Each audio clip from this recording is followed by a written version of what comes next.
ეს არის ქრონიკა 8-ზე. ეროვნული ბიბლიოთეკა საცავში დაცული პლაკატებისა და აფიშების საუკუნოვანი კოლექციის ეგრეთ წოდებული ფურცლოვანი გამოცემების ციფრულ ვერსიებს ქმნის.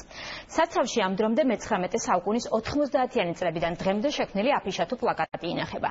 მოგვიანებით მათთვის სპეციალური მუზეუმიც უნდა შეიქმნას. სალვე შანშიაშვილი ამბობს უნიკალური და ისტორიული დოკუმენტების კოლექციის ისტორიას. 1893 წელს არის გამოცემული ეს აფიშა, ქართული თეატრის აფიშა.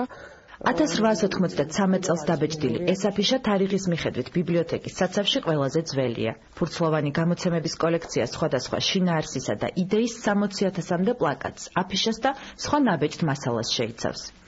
გვაქვს ალბომები 1910 წელს გამოცემული სურათები. დღესაც ეროვნული ბიბლიოთეკა აგრძელებს პლაკატების, აფიშების, ასევე მოსაწვევი ბარათების შეგროვებას და ფონდში შენახვას.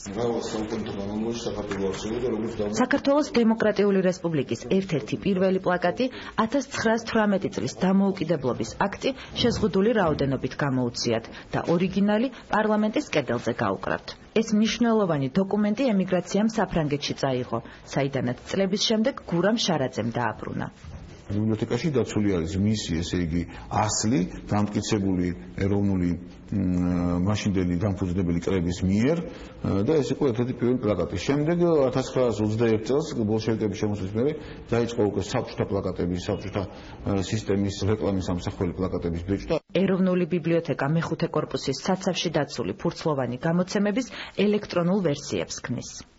ჩვენთვის არის პრიორიტეტი გავაციფროთ ისეთი მასალა, რომელიც ჩემი აზრით ერთ-ერთი მნიშვნელოვანი ამბავია იმის გასაგებად, თუ როგორი ისტორია გვქონდა ჩვენ გასულ საუკუნეში, რა იყო პრიორიტეტები, რით ცხოვრობდა ხალხი. მომავალ წელს ეროვნული ბიბლიოთეკის მეხუთე კორპუსში სარემონტო სამუშაოები ჩატარდება და საცავთან ერთად ქართული პლაკატების მუზეუმი გაკეთდება. უფრო მალე კი აქ დაცული პლაკატების ნახვა შესაძლებელი ციფრული ვერსიით იქნება.